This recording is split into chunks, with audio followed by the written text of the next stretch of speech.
Hey guys, welcome back. Today we are in Seattle because the Slow Flower Society is putting on a plant sale. It's actually called, I think, the Ultimate Cutting Garden Plant Sale. And it's in Seattle. It's flowers, it's plants. Yes, I am all there for it. It's being held here at the Seattle Wholesale Growers. So I've never been here and I really have been wanting to go and see what they're all about. So we're gonna go in, we're gonna check it out. I think it's something new that they're doing. So I think this is the first year and I just really wanna see what this event is all about and if we can find anything interesting to add to our garden this year. And they also said they're gonna have tubers. So I was like, I'll be right there. So let's go see what they have. All right, so I am seeing so many people already walking away with plants and I'm like, wait a minute, let me see what you have. What did you buy? Let me see. So as we came in, you guys, there's this book here that I'm very curious about. And if you are into cut flowers and you want to learn more about care, their vase life, everything and anything, you can order this book through the Seattle Wholesale Growers Market. And I'm going to put the link down below. This reminds me a little bit of what we got from Florette's course when I took her course. It's like a whole guide. It's like a Bible of everything. And it's amazing. And if you are looking for something similar to that, this is spectacular. And it just goes on and on and on. Like, this is the perfect reference book right here to everything that you need. This is amazing. So I'll link this down below for you guys if you are curious about maybe ordering a copy for yourself. Look at this arrangement that they have. Look at that. Oh, that compote. Oh my gosh. All right, let's go inside. Gosh, there's just so much to look at. I don't know where to begin, but I want to go inside and see what is happening over there. And I'm seeing cut flowers everywhere and my little heart is just pounding faster and faster right now because I'm like, what are we going to find in here? Oh, look at that. Oh my gosh. Yes. This is my jam right here. I love it. Oh, look at the ribbon, the hand-dyed silk ribbon.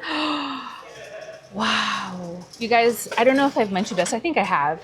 I am obsessed with ribbon. Like I just like to collect them. This is my dream, to have one of these just full of ribbon, just like this. And I wouldn't use it. Just look at it. You don't need a ribbon display. I do, okay? But I do. You need a box. No, I need a display. No. Serga's like, bring it back down. Look at all of these. No, I'm not. Think about it. For the cut flower shed, having a box. A box with, no, not a box, but listen. So listen to this idea, Sergey. A display in the cut flower shed, okay, listen, with compotes and then ribbon. Linda's not listening.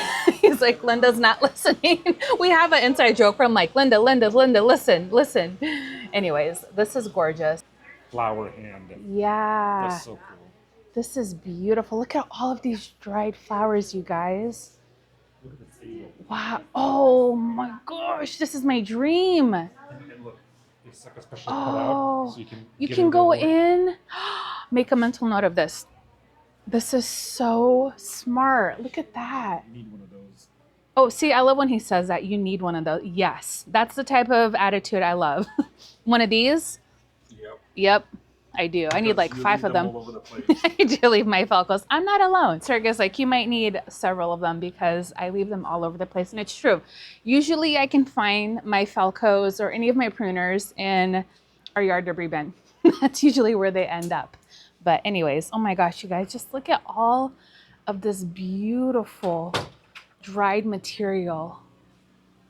Oh, the fun we could have with all of this. This kind of reminds me of our flower market. Ours is broken up by different companies in Oregon. All right, look at this beautiful selection of straw flower. These are beautiful. I dried some myself, and these are honestly like the easiest flowers to dry. You just literally pick them, and this is how they're gonna look like for so long. And ours is probably 2 years old, and I have a little bouquet in our bathroom.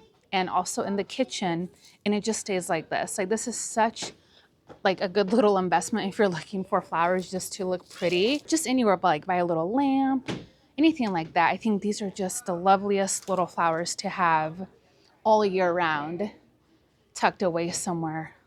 Oh wow, they've even, wow, ranunculus. That's cool. I wonder how they did that. That's beautiful. Probably in, there's these little beads, I forget what they're called, but you can use that to dehydrate flowers. I'm actually going to play with that this year and see how it goes. This is just like a dream though, having a potting shed, walking in, having old tables and sticks everywhere and just all of this stuff that to some people look like garbage, but it's treasure, okay?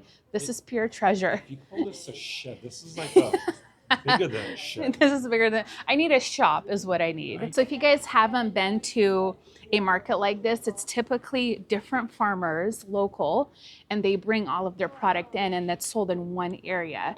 So like Oregon has one in the Portland area. This is the one in Seattle. I don't know if they have another one.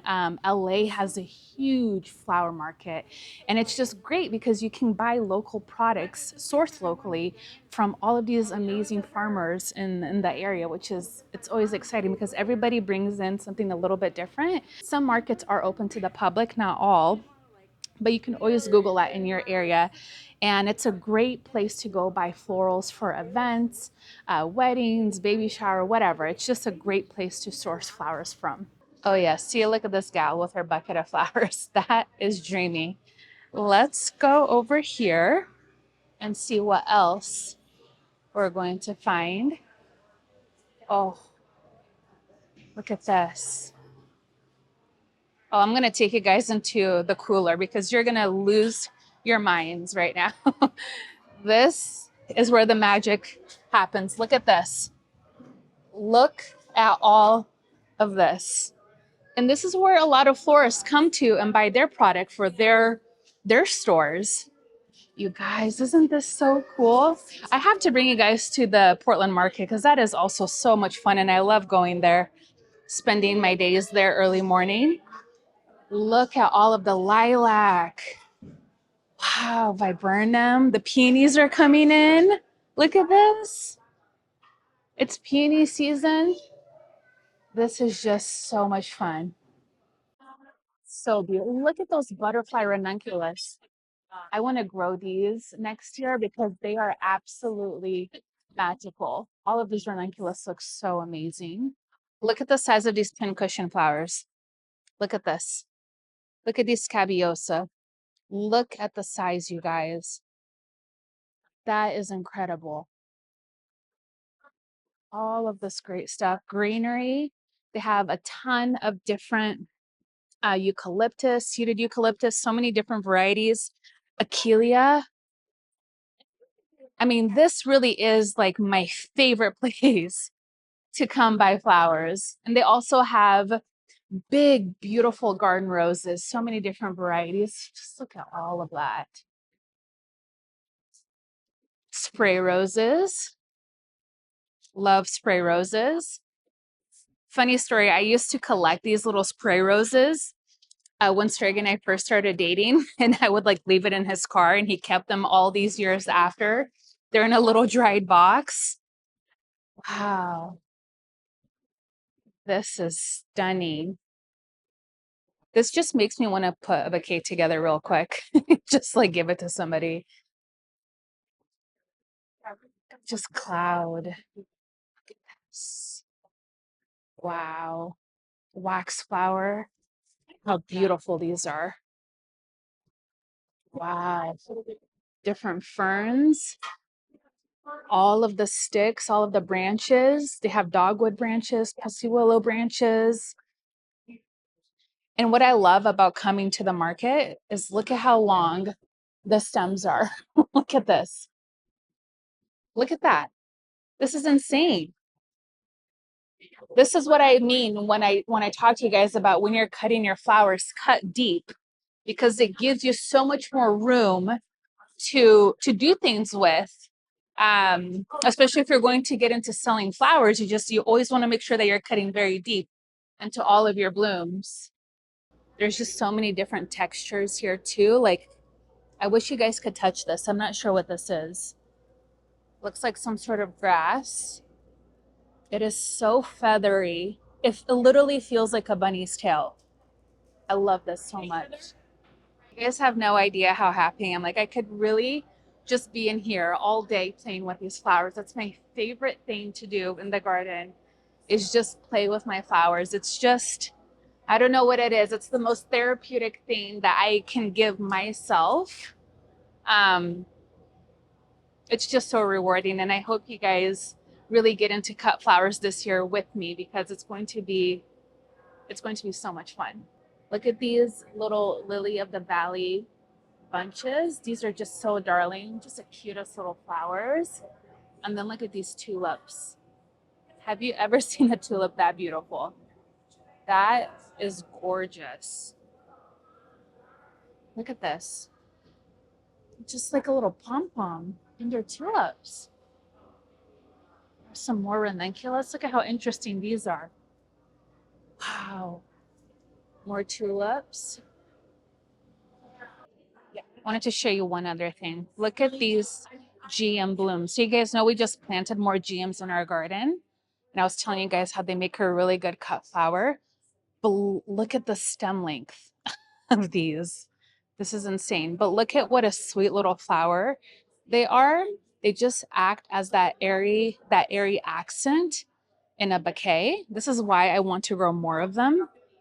And I really want to know how they got them so long. I know some varieties do have longer stems, but I'm wondering if they're planting them closer. So they're fighting for more light, so they're getting longer that way.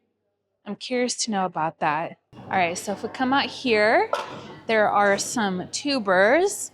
I love this company, Bad Birdie Blooms. I met her.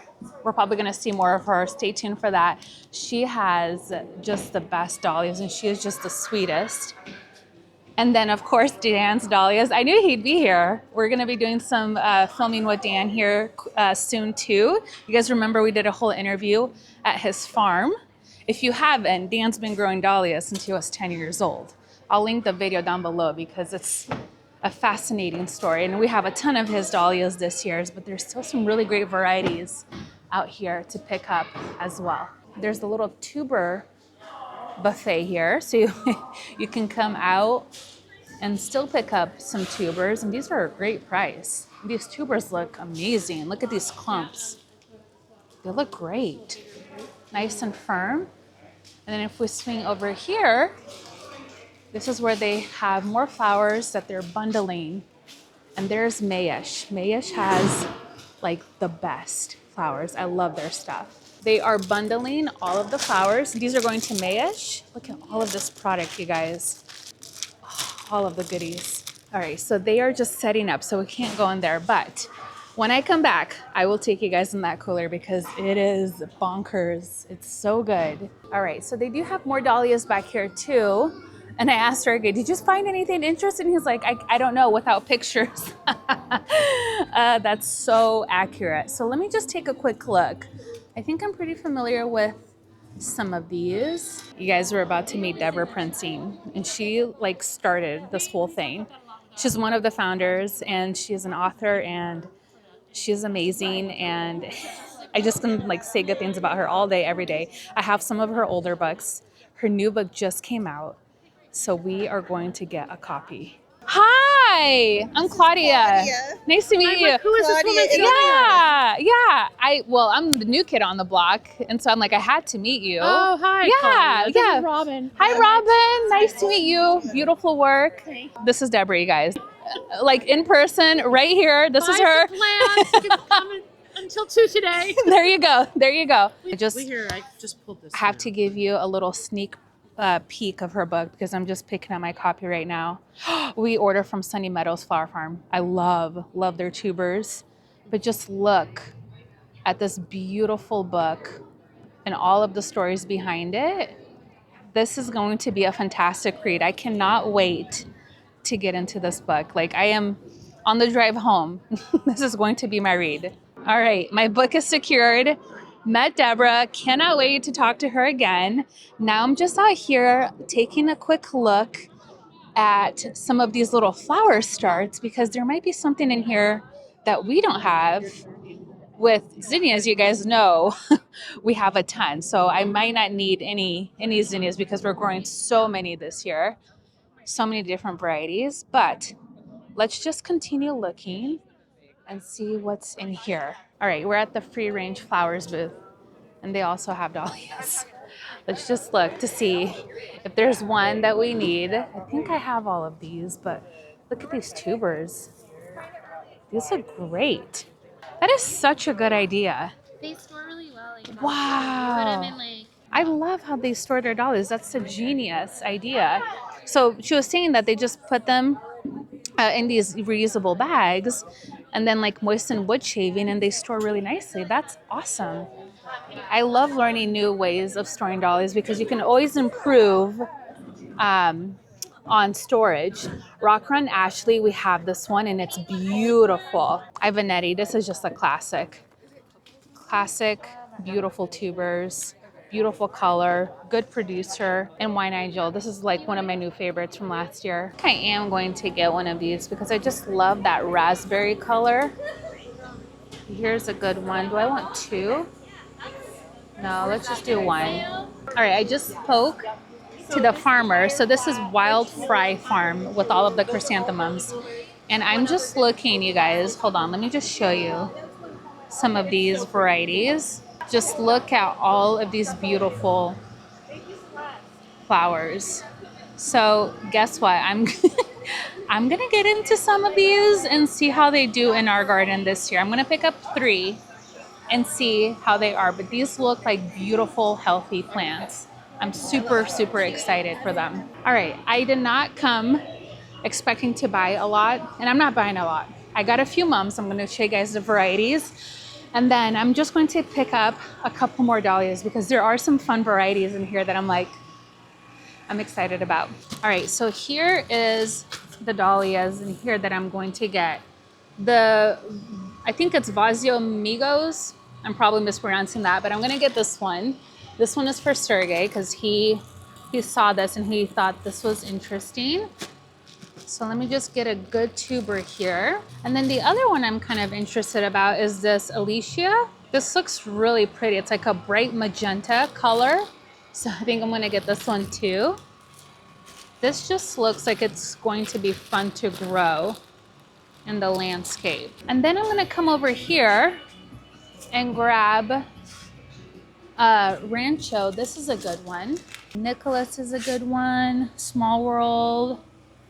I think most of these I already have, so I don't want to get too many more because I'm already trying to cut back on the varieties that we have or that we've grown before and just really edit everything to like the best. Hey guys, it's the next day and we got in really late last night, so I didn't have time to show you guys all of the things that we ended up picking up. We stayed the day in Seattle, which was a lot of fun. You guys know I love going up there. And I also went to drop off dahlia tubers for my friend Kate, and I cannot wait to start to see our dahlias being grown in everybody's gardens. Like, that is the best feeling. And we've been sharing our tubers with family and friends. I thought I was gonna be able to sell them this year, but I just wanna do one more year of just really growing some of our stock. And then maybe next year we'll have like a first official sale, which will be really fun and super, super exciting. But anyways, this year I just cannot wait to start seeing them popping up in other people's gardens because that's the best feeling. And at the sale, we ended up getting more dahlias because you can never have too many, obviously. And then I also picked up some chrysanthemums that I want to show you guys. So for the dahlias, we ended up going with brown sugar. This one we did grow before. I think we even had it last year, but it did not store very well, and I think I might have mislabeled one of ours, so I might have it, but I wanted just to make sure that I at least have one. We ended up going with also Nicholas. This is a really beautiful dahlia that I'm excited to grow. And then Rancho, which will be new to me this year. And then again, we went with a couple of Dan's dahlias. We got the, I think it's Alicia, I'm not sure, but this is a anemone variety, and just look at how beautiful It's like a bright raspberry magenta color. I'm very excited to see that one. And then this one, I think it's Vazio Migos. I'm probably mispronouncing that, but this is going to be more of like a dinner plate variety. It's going to be a big bloom. I think this will be really good in the landscape. Or if you want to arrange it just by itself, I do love just a dinner plate arrangement just with dinner plate varieties, like a single variety in a big vase. I think that's so stunning. So we're adding those to the collection.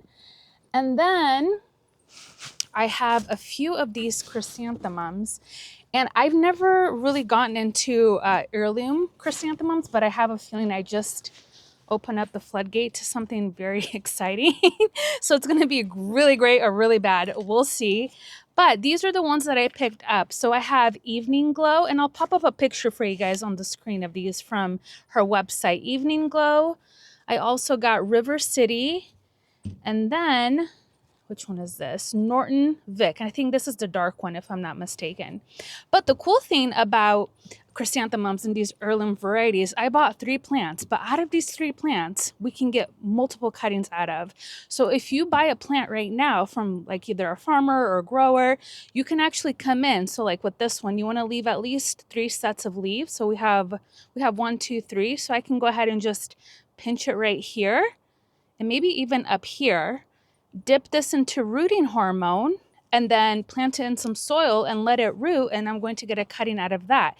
And then if it grows again, or when it grows again, I can take another cutting. Same with this one and this one right here too. Now these are going to be bigger varieties. That's what the gal was telling me. This one's going to be a little bit shorter, but even with this one here, I could come in, oh gosh, and I could take a couple of cuttings off of this one right away. Maybe just make a cut like right here and right here, strip off these bottom leaves, and then I will just put them in our grow room and see how they root. I haven't done this before, so I don't want to talk too much about it until I do it myself and tell you guys how the experiment goes. But I figured I could at least get, let's say maybe 1, 2, 3, 4, 5, 6 more plants out of just these 3 cuttings, which is what I'm going to try and do. The rest of the farmers and growers that were at the event had some really beautiful flower starts. They had sweet peas, they had zinnias, cosmos. A lot of them also had some really beautiful perennials, which made me think about adding perennials into a cutting garden. So if you don't have a designated area in your garden for raised beds, start trying to think about incorporating more perennials that you can cut from. So like Russian sage and salvias, achillea, all of those beautiful plants look beautiful in the landscape, and you can again add in more cut flowers into the landscape, which you guys know I do a lot in our own garden just because I want to grow more and more and more flowers. But that's also another way to start incorporating things that you can cut from if you don't have a designated cut flower garden. So I always love to kind of keep my mind open, especially for different types of perennials and what I think would be really nice to cut from. Obviously things that are going to flush again throughout the season. That's going to just give you an extended flower show in your garden and provide more things for you to cut from throughout the whole season. So just start thinking about that as you're planning out your garden for this year. In terms of the rest of the event, it was just so much fun to be there. I met some of you guys that showed up at the event, which was really fun. And obviously meeting Deborah Prinzing was a lot of fun. She is somebody that I admire a lot, and she has been doing so many wonderful things in the cut flower space. So it was just amazing meeting her. And again, anytime you can meet like one of your idols is like, it's so special. So that was really fun. And I do think this was their first time hosting this event. I think if they continue to do it, it's just going to get bigger and bigger. It would have been even more fun, I think, if they had more farmers bringing in more things to sell to the masses. I think that would be really fun. Instead of just doing online sales, maybe do like in-person sales like that and just get more farmers involved. I think that would be really cool. So anyways, I just wanted to bring you guys along because there are these types of events popping up everywhere. Every year, it seems like more and more events like this are coming up. And I just wanted to show you guys what it's like and then experience it together, because sometimes they're really great and you're going to find a lot of treasure. Sometimes you're like, well, it's nice, but maybe you don't need it. And obviously if there's going to be dahlias there, I'm always going to come. So if anybody says dahlias, I'm like, I'll be right there. So anyways, it was fun either way, just to meet some of you guys, see what other people are doing in their garden and some of these farms, what they're growing. It's just always a good time. I'm excited about the chrysanthemums. We'll keep you guys updated on how that goes. Anyways, thank you guys so much for hanging out with me today and going on this trip and adventure with me. And I'll see you guys in our next video. Bye-bye.